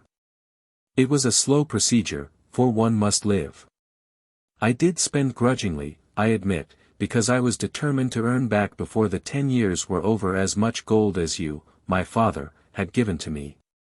One day the slave master, with whom I had become quite friendly, said to me, "Thou art a thrifty youth who spends not wantonly what he earns. Hast thou gold put by that is not earning?" "Yes," I replied, "it is my greatest desire to accumulate gold to replace that which my father gave to me and which I have lost." "'Tis a worthy ambition, I will grant, and do you know that the gold which you have saved can work for you and earn much more gold?" Alas! My experience has been bitter, for my father's gold has fled from me, and I am in much fear lest my own do the same. "If thou hast confidence in me, I will give thee a lesson in the profitable handling of gold," he replied. "Within a year the outer wall will be complete and ready for the great gates of bronze that will be built at each entrance to protect the city from the king's enemies. In all Nineveh there is not enough metal to make these gates and the king has not thought to provide it. Here is my plan, a group of us will pool our gold and send a caravan to the mines of copper and tin, which are distant, and bring to Nineveh the metal for the gates. When the king says, 'Make the great gates,' we alone can supply the metal and a rich price he will pay. If the king will not buy from us, we will yet have the metal which can be sold for a fair price." In his offer I recognized an opportunity to abide by the 3rd law and invest my savings under the guidance of wise men. Nor was I disappointed. Our pool was a success, and my small store of gold was greatly increased by the transaction. In due time, I was accepted as a member of this same group in other ventures. They were men wise in the profitable handling of gold. They talked over each plan presented with great care, before entering upon it. They would take no chance on losing their principal or tying it up in unprofitable investments from which their gold could not be recovered. Such foolish things as the horse race and the partnership into which I had entered with my inexperience would have had scant consideration with them. They would have immediately pointed out their weaknesses. Through my association with these men, I learned to safely invest gold to bring profitable returns. As the years went on, my treasure increased more and more rapidly. I not only made back as much as I lost, but much more. Through my misfortunes, my trials and my success, I have tested time and again the wisdom of the 5 laws of gold, my father, and have proven them true in every test. To him who is without knowledge of the 5 laws, gold comes not often, and goeth away quickly. But to him who abide by the 5 laws, gold comes and works as his dutiful slave. Nomacer ceased speaking and motioned to a slave in the back of the room. The slave brought forward, one at a time, 3 heavy leather bags. One of these Nomacer took and placed upon the floor before his father, addressing him again. "Thou didst give to me a bag of gold, Babylon gold. Behold, in its place, I do return to thee a bag of Nineveh gold of equal weight. An equal exchange, as all will agree. Thou didst give to me a clay tablet inscribed with wisdom. Behold, in its stead, I do return 2 bags of gold." So saying, he took from the slave the other 2 bags and, likewise, placed them upon the floor before his father. "This I do to prove to thee, my father, of how much greater value I consider thy wisdom than thy gold. Yet, who can measure in bags of gold, the value of wisdom? Without wisdom, gold is quickly lost by those who have it, but with wisdom, gold can be secured by those who have it not, as these 3 bags of gold do prove. It does, indeed, give to me the deepest satisfaction, my Father, to stand before thee and say that, because of thy wisdom, I have been able to become rich and respected before men. The Father placed his hand fondly upon the head of Nomacer. Thou hast learned well thy lessons, and I am, indeed, fortunate to have a son to whom I may entrust my wealth. Calabab ceased his tale and looked critically at his listeners. What means this to thee, this tale of Nomacer? He continued. Who among thee can go to thy father or to the father of thy wife and give an account of wise handling of his earnings? What would these venerable men think were you to say, I have traveled much and learned much and labored much and earned much, yet alas, of gold I have little. Some I spent wisely, some I spent foolishly, and much I lost in unwise ways. Dost still think it but an inconsistency of fate that some men have much gold and others have not? Then you err. Men have much gold when they know the 5 laws of gold and abide thereby. Because I learned these 5 laws in my youth and abided by them, I have become a wealthy merchant. Not by some strange magic did I accumulate my wealth. Wealth that comes quickly goeth the same way. Wealth that stayeth to give enjoyment and satisfaction to its owner comes gradually, because it is a child born of knowledge and persistent purpose. To earn wealth is but a slight burden upon the thoughtful man. Bearing the burden consistently from year to year accomplishes the final purpose. The 5 laws of gold offer to thee a rich reward for their observance. Each of these 5 laws is rich with meaning, and lest thou overlook this in the briefness of my tale, I will now repeat them. I do know them each by heart because in my youth, I could see their value and would not be content until I knew them word for word. The first law of gold. Gold cometh gladly and in increasing quantity to any man who will put by not less than 1/10 of his earnings to create an estate for his future and that of his family. Any man who will put by 1/10 of his earnings consistently and invest it wisely will surely create a valuable estate that will provide an income for him in the future and further guarantee safety for his family in case the gods call him to the world of darkness. This law always saith that gold cometh gladly to such a man. I can truly certify this in my own life. The more gold I accumulate, the more readily it comes to me and in increased quantities. The gold which I save earns more, even as yours will, and its earnings earn more, and this is the working out of the first law. The second law of gold. Gold laboureth diligently and contentedly for the wise owner who finds for it profitable employment, multiplying even as the flocks of the field. Gold, indeed, is a willing worker. It is ever eager to multiply when opportunity presents itself. To every man who hath a store of gold set by, opportunity comes for its most profitable use. As the years pass, it multiplies itself in surprising fashion. The third law of gold. Gold clingeth to the protection of the cautious owner who invests it under the advice of men wise in its handling. Gold, indeed, clingeth to the cautious owner, even as it flees the careless owner. The man who seeks the advice of men wise in handling gold soon learneth not to jeopardize his treasure, but to preserve in safety and to enjoy in contentment its consistent increase. The fourth law of gold. Gold slippeth away from the man who invests it in businesses or purposes with which he is not familiar or which are not approved by those skilled in its keep. To the man who hath gold, yet is not skilled in its handling, many uses for it appear most profitable. Too often these are fraught with danger of loss, and if properly analyzed by wise men, show small possibility of profit. Therefore, the inexperienced owner of gold who trusts to his own judgment and invests it in businesses or purposes with which he is not familiar, too often finds his judgment imperfect, and pays with his treasure for his inexperience. Wise, indeed, is he who investeth his treasures under the advice of men skilled in the ways of gold. The fifth law of gold. Gold flees the man who would force it to impossible earnings / or who followeth the alluring advice of tricksters and schemers or who trusts it to his own inexperience and romantic desires in investment. Fanciful propositions that thrill like adventure tales always come to the new owner of gold. These appear to endow his treasure with magic powers that will enable it to make impossible earnings. Yet heed ye the wise men, for verily they know the risks that lurk behind every plan to make great wealth suddenly. Forget not the rich men of Nineveh who would take no chance of losing their principal or tying it up in unprofitable investments. This ends my tale of the 5 laws of gold. In telling it to thee, I have told the secrets of my own success. Yet, they are not secrets but truths which every man must first learn and then follow who wishes to step out of the multitude that, like yon wild dogs, I must worry each day for food to eat. Tomorrow, we enter Babylon. Look! See the fire that burns eternal above the temple of Bel. We are already in sight of the golden city.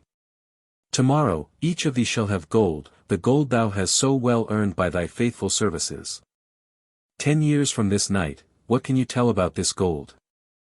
If there be men among you, who, like Nomacer, will use a portion of their gold to start for themselves an estate and be thenceforth wisely guided by the wisdom of Arcad, 10 years from now, 'tis a safe wager, like the son of Arcad, they will be rich and respected among men.